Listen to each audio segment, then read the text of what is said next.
गुंतता हृदय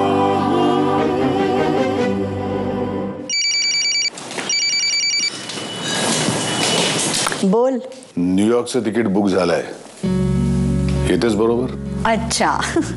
अरे मी जर सोबत आले ना तर तू जेव्हा परत येशील तेव्हा एअरपोर्टवर तुझं स्वागत कोण करणार? हो असं आहे का?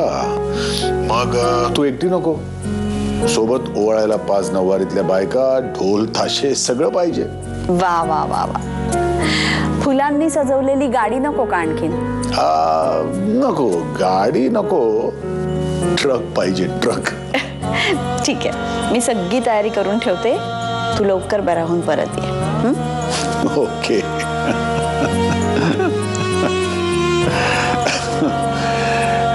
हे नाही ना, तुला एक गोष्ट माहिती आहे का? माझ्या इतकीच तूही मॅड आहेस. संगतीचा परिणाम, दुसरं काय? ती नाही मिळाली मनासारखी, पण ती जास्तीत जास्त मिळावी म्हणूनच तर चाललोय ना न्यूयॉर्कला. नाही ना, यु नो, तू पुन्हा भेटल्यावर अचानक मला कळलंय की हे जग खूप छान आहे. अगं, या जगात खूप छान माणसं आहेत आणि म्हणूनच सध्या तरी एक्झिट घेण्याचा प्लॅन मी कॅन्सल केलाय. आणि मला एक गोष्ट करायची आहे. तुझी मुलगी मोठी झाली ना की मला तिच्याकडून एक पोर्ट्रेट बनवून घ्यायचं, मग वरच्या प्रवासाची तयारी. अगं म्हणजे कसं की माझ्या नंतर भिंतीवर टांगायला तेव्हा तुमच्याकडे एक मास्टरपीस असेल ना. बस बस बस बस बस, कळली तुमची philosophy. By the way Avinash, तुला थँक्यू म्हणायचं होतं. थँक्स कशाबद्दल? आज दुपारी तू विक्रमच्या ऑफिसमध्ये जाऊन आभार प्रदर्शनाचं भाषण नकोय. मला सांग, आता सगळं ठीक आहे ना घरी? नाही ना? हे बघ, विक्रमाला विक्रमशी बोल. अविनाश, बोल रे. हम तो चले परदेस सर. आता केव्हा भेट होईल काय सांगता येत नाही. हे बघ, तू बरा होऊन परत येणार आहेस आणि तुला रिसीव्ह करायला आम्ही दोघेही मुंबईच्या एअरपोर्टवर असणार आहोत. अरे, तू आणि नयनाने काय एकाच पुस्तकातली वाक्य चोरली आहेत काय? नयना एक्झॅक्टली हेच म्हणाली मला. आणि मला एक नाही कळलं, दोघेच का म्हणून? अरे मला देवयानीलाही भेटायचंय. इनफॅक्ट तिला बघायला मिळणार म्हणूनच बरा होऊन येणार आहे मी, कळलं ना? अरे नक्की. बरं, यू टेक केअर. ओके? आणि काही लागलं तरी फोन कर आम्हाला, आम्ही आहोत. थँक्स विक्रम. चल आता ठेवतो फोन. काय जास्त बोलत बसलो ना ते इमोशनल होईल. मी जाण्या अगोदर पुन्हा फोन करेनच. हे आधी भेटू ना आपण. हवं तर आम्ही येतो तिकडे. नको विक्रम, आता आपली भेट जेव्हा मी न्यूयॉर्कहून परत येईल ना तेव्हा एअरपोर्टवर. बाय. हॅलो, जरा नयनाला फोन देशील प्लीज? हो, 1 मिनिट. बोलायचं. लॅपटॉप कुठे? टेबल.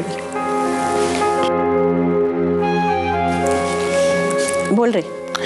एवढंच सांगायचं होतं की त्या नऊवारीतल्या 5 बायकांबद्दल विसरू नकोस. हे म्हणजे काय आहे, समजा त्यातली एखादी आवडलीच तर मग पुढचाही विचार करता येईल काय. अविनाश, अगं असं काय करतेस? आता तुझी मुलगी मला मामा म्हणणार, मग यावर उतारा नको. ठीक आहे, तू ये रे, लवकर बरा होऊन परत ये. मग बघ, तुझ्या दारामध्ये लाईन लावते मुलींची. ए please don't take it seriously. मस्करी केली का काय? मी आत्तापासूनच पुढचे प्लॅन्स करणं म्हणजे चुलीवर भांडं ठेवण्याआधीच ढेकर देण्यासारखं आहे. ओके देन, ठेवतो फोन. Bye Nayana. God bless you. समजा आता त्यानं बोलावूनच घेतलं त्याच्याकडे तर अविनाश, तू न्यूयॉर्कला उपचारासाठी जाणार आहेस, बरा होणार आहेस, ठणठणीत आणि इथे येणार आहेस आणि मी एअरपोर्टवर तुला रिसीव्ह करायला येणार आहे. मला एवढंच माहिती आहे, बाकी मला काही माहिती नाही आहे. Okay okay Naina, bye, take care. Take care Avinash. Bye.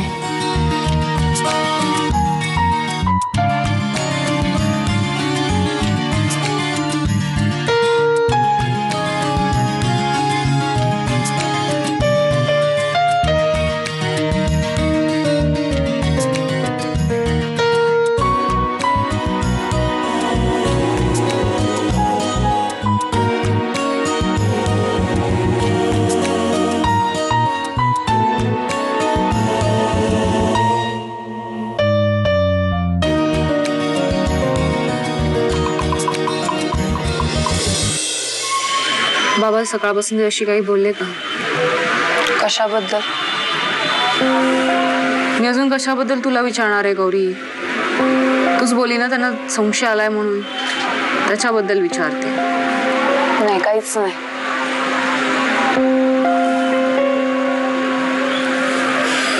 Gauri, मला असं वाटतं की तुझा समज चुकीचा आहे.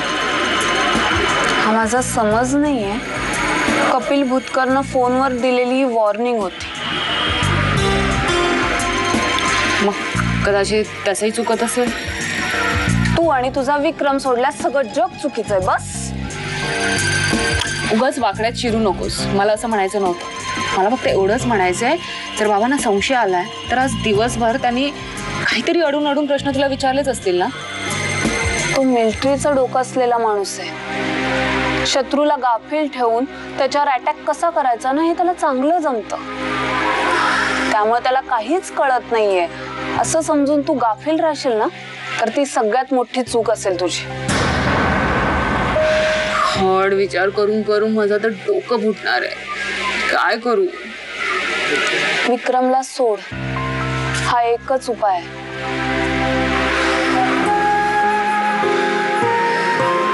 ज्या व्यक्तीमुळे माझ्या आयुष्यात क्षणभर का होईना सुख आहे त्याला मी सोडू?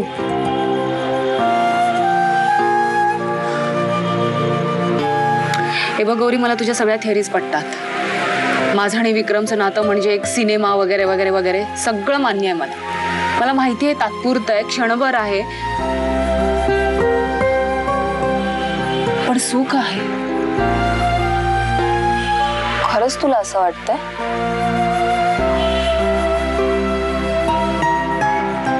विक्रम कडून तरी तुला पूर्ण सुख मिळतं का ग? मी संध्याकाळपासून पाहते, नुसती चिडचिड करतेस तू. तुला प्रश्न विचारला नाही ना तरी मी सांगू शकते की तुझं आणि विक्रमचं काहीतरी बिनसलं. हो ना? तू डिनाय करशील पण तुझा चेहरा सगळं काही सांगतोय. तुझं गणित पक्क आहे का नाही मला माहित नाही, पण एकदा सगळा हिशोब करायला बस. जे 2 क्षणाचं सुख म्हणतेस ते कितीला पडतंय तुला? त्याची किंमत काय आहे? आणि इतकी किंमत मोजून पुरेपूर सुख पदरात पडतंय का? तिथेही चिडचिड कटकट आहेच. माणसाने ना हिशोबाला पक्का असावा. तो जर चुकला तर सगळं चुकत जातं.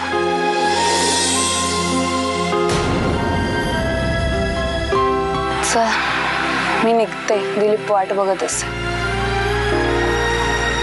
Take care. बाय.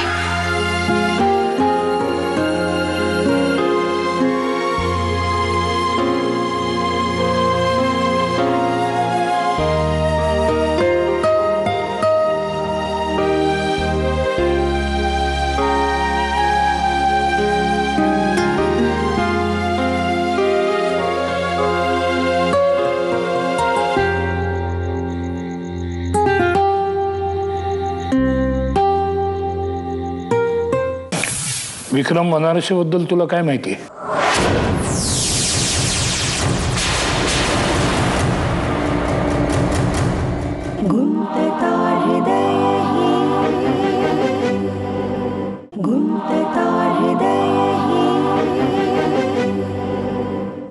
नाही ना मी काय म्हणतो आपण 2 दिवस कुठेतरी बाहेर जाऊया ना. मुंबईचा कंटाळा आलाय. येस डॅडा यू आर राईट. तसं आपण वेकेशन्स मध्ये कुठे बाहेर नाही गेलो तर वेकेशनचा काय फायदा. करेक्ट. देवी, आपला कॅम्प आहे पुढच्या आठवड्यात महाबळेश्वरला. विसरलीस वाटतं? हो पण तिकडे तुम्ही दोघं नसाल ना. मला तुमच्या बरोबर यायचं. ओके मग कॅम्प सुरू व्हायच्या आधी जाऊ ना आपण, है ना? तुला वेळ आहे का? मला वेळ आहे, तुला वेळ आहे. कोण मला वेळ आहे का हे मी माझ्या सेक्रेटरीला विचारून मग सांगेन. ओके. कोण आहे तुझी सेक्रेटरी. लता मावशी. देवी भाजी झाली नाही. चला पटापटा खा आता. डॅडा कुठे जायचं आपण. गोव्याला स्विमिंग करायला मिळेल. ठीक आहे, म्हणजे कुठेच नाही जमलं तर गोव्याला जाऊच आपण. पण दुसरं विक्रम, हे डिस्कशन आपण रात्री करूया का? आता उशीर होत. हो येस येस येस, मला घाई आता. चला चला आपण रात्री बोलूया. ओके डॅडा, तुला जिथे जायचं ना तू एका चिटवर लिह. मग माझी आवडती जागा मी एका चिटवर लिह. मग आपण एक चिट उचलूया. मग जी जागा येईल आपण तिकडेच जाऊ. अच्छा मस्त. या घरात मी सुद्धा आहे. मला कोणी काही विचारतच नाहीये. आपण एक काम करू ना, चिठ्ठी उचलायचा मान आपण मम्माला देऊ ना. काय गुड आयडिया. है ना? विक्रम, मगाचपासून थैथयाट करत होतास लवकर जायचं लवकर जायचं. आता बघ काय चाललंय तुझं. नाही नाही, निघतोच निघतो. बाय बाय देवी. बाय नाही ना. बाय बाय डॅडा. Love you. Love you. Bye. See you. घे. आता एक शब्दही न बोलता जेवायचं. ओके. मग नक्की जायचं ना. Keep bye. कॅप्टन, तुमचा शॅम्पू, शेव्हिंग क्रीम आणि आफ्टर शेव सगळं आणलेलं आहे. घरातल्या काही कामाच्या गोष्टी सुद्धा आणून ठेवलेल्या आहेत. चहा पावडर सोबत एक चमचा मिळालाय, तो सुद्धा मी इमाने इतबारे मी आणून ठेवलेला आहे. पैशाबद्दल संध्याकाळी चहा पिता पिता बोलू. Okay bye. काय ग घाईत आहेस काय? हो कॅप्टन, खूप डोंगरा इतकी कामं बाकी आहेत आणि उद्याची सगळी तयारी बाकी राहिली आहे. तयारी कसली? तुम्ही आहे ना उद्या गल्लीभर पताका लावा, गाव जेवण घाला आणि बँडवाले बोलून घरासमोर नाचा. का दिलीपला लात मारून दुसरं लग्न करतेस? त्याचं कुठे एवढं नशीब आहे. लग्नच आहे पण माझं नाही, माझ्या मावस बहिणीचं. त्यामुळे आम्ही सगळे उद्या नाशिकला चाललोय. परवा परत येऊ. त्यामुळं दिवसभर उद्या मी तुमच्या डोक्यावर मिरे वाटायला इथे नाहीये. त्यामुळे तुम्ही स्वातंत्र्य दिन म्हणून हा साजरा करू शकता. ओके, मला आता उशीर होतो, मी जाते. थांब जरा बस. कॅप्टन, मी सांगितलं ना माझ्याकडे टाइमपास करायला वेळ नाहीये. बस म्हटलं ना.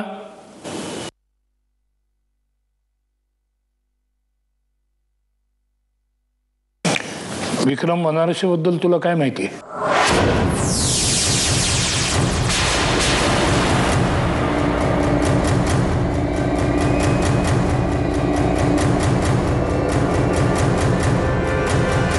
विक्रम वनारसे म्हणजे अनन्याचे बॉस. आयुष्यात पहिल्यांदा नाव ऐकल्यासारखं का वागतेस? नाही, त्यांच्याबद्दल मला का माहित असेल? बरंच. अनन्याची तुझी दिवसभर कुचकुच चालू असते.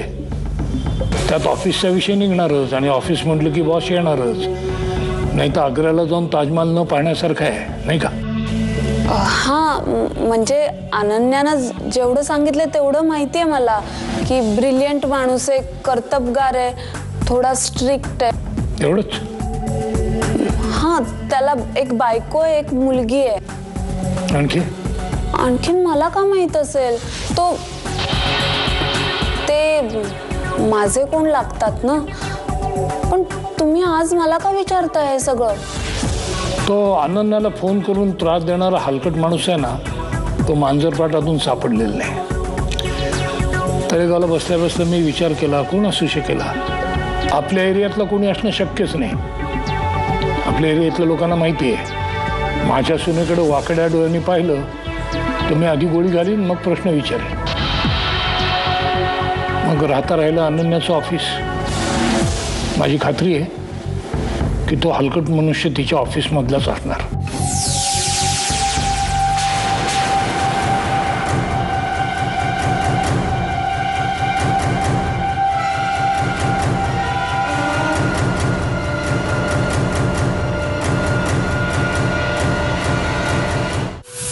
मयंक, मी नैना आणि देवीला कुठेतरी बाहेर घेऊन जायचं म्हणतोय. अरे ना जाऊन मग, यू डिझर्व अ ब्रेक. अरे more than me, Naina deserves a break.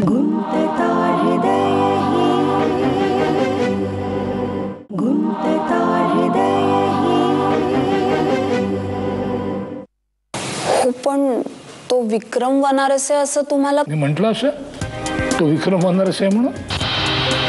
मी अजून सकाळी नाही प्यायला लागलो होतो. माझं एवढंच म्हणणं आहे की तो तिचा बॉस आहे. त्यांनी जर मदत केली तर मी त्या माणसाला पकडू शकेन आणि तो एकदा सापडला की मग त्याची मान आणि माझा पंजा. म्हणजे तुम्ही अनन्याच्या ऑफिसमध्ये जाऊन प्रत्येक पुरुषाचा आवाज तपासून पाहणार आहे? EDS शत्रूच्या प्रदेशात जाऊन टेहळणी करण्याचे अनेक मार्ग आहेत. आणि टेहळणी त्यालाच म्हणतात की जी होऊन जाते आणि तरी शत्रूला कळत नाही. हा वनारसे जो कोऑपरेटिव्ह निघाला तरच हे शक्य आहे. पण कॅप्टन, जो माणूस अनन्याला फोन करून त्रास देत होता तो आता इतिहास जमा झालाय. आता गेले 15 दिवस कुठे फोन आलाय त्याचा? 15 दिवसापूर्वी केला होता ना. गुन्हा कधी केला याच्यावर शिक्षा ठरत नाही. गुन्हा म्हणजे शिक्षा आलीच आज ना उद्या. आणि आमचा ते मिलिटरी खाटला. एकदा शत्रू सापडला की त्याला लोळवायचा, त्याच्या छाताडावर पाय ठेवायचा, मग काय ती दुनियादारी. माझ्यासारखाच एक शहाणा माणूस सांगून गेलाय, भांडणात कधी पडू नका आणि पडलात तर शत्रूला कधी सोडू नका.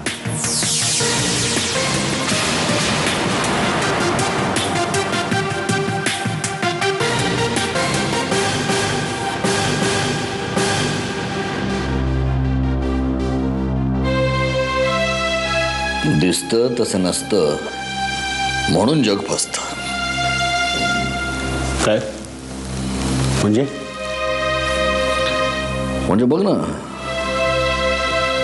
या अविनाशची काय इमेज होती माझ्या समोर आणि हा काय निघाला. सहसा गिल्ट ही भावना माझ्या वाट्याला जात नाही, पण तरी आज जरा गिल्टी वाटतंय. आणि त्याच्याबद्दल काय काय बोललोय मी तुझ्याकडं आणि आता कळतंय की नाही बॉस, आपण जाणार त्याच्याकडं आणि त्याला सांगणार गलती हो गई, माफ कर दे.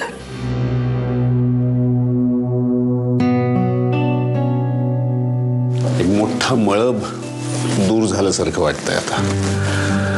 जग पुन्हा एकदा स्वच्छ आणि लख्ख दिसायला लागलंय. नयनाबद्दल छाती ठोक जजमेंट दिलं होतं मी तुला, बरोबर नाही का नाही? खरंय. दिवसा हॅलोजन घेऊन निघालं तरी तिच्यासारखी बायको नाही मिळणार. कदाचित आता लोकांना माझ्याबद्दल पण उपरती होईल. काय? हो, लोक म्हणतील की जितका वाटत होता तितका काय वाईट नव्हता हा माणूस मयंक धुरंधर. पण त्यासाठी मला मरावं लागेल यार. नाही, काही गरज नाहीये, काही गरज नाहीये. मी सांगतो ना तुला, आत्ता इथे सांगतो. चांगला माणूस आहेस तू. अरे हे म्हणजे साक्षात देवानं खाली येऊन 5 लिटर अमृताचा बुधला हातात दिल्यासारखं आहे. असू दे असू दे असू दे असू दे. आनंदी आनंदकडे, जिकडे तिकडे चोहीकडे. मयंक, मी नैना आणि देवीला कुठेतरी बाहेर घेऊन जायचं म्हणतोय. अरे ना जाऊन मग, यू डिझर्व अ ब्रेक. अरे more than me, Naina deserves a break. अरे कालच एक फोन आला होता. ऍक्च्युली मी तुला सांगणारच होतो. कोणाचं? जगदीश जमदाडे, जे माझा साताऱ्याचा मित्र आहे. साताऱ्यापासून 30 किलोमीटर अंतरावर त्याचा एक जुना वडिलोपार्जित वाडा आहे. त्याला तोच जरासा टचअप करून हेरिटेज रिसॉर्ट करायचं आहे आणि ते काम त्याला आपल्याला द्यायचं आहे. हो, चांगलं आहे की. आणि मला असं वाटतंय की तू जाऊन तो वाडा बघून यावास. म्हणजे हे तुझं स्मॉल वेकेशन संपल्यानंतर, किंवा इनफॅक्ट तुला आणि नयनाला चालत असेल तर तुम्ही वेकेशनला तिकडे पण जाऊ शकता. त्या वाड्यावर? हो, म्हणजे राहायची सगळी व्यवस्था आहे तिथे. मस्त ठिकाणे आणि साताऱ्याच्या आजूबाजूला बघण्यासारखी बरीच ठिकाणं आहेत. तू म्हणतोयस ते खरं आहे. आपण नेहमी हॉटेलमध्ये राहतोच की, पण वाड्यावर राहायला काही मजाच येईल नाही. जाणार आहेस का? आत्ता जेजेला कळवतो मी, सगळी सोय होऊन जाईल. ठीक आहे, मी थोड्याच वेळात सांगतो. ओके.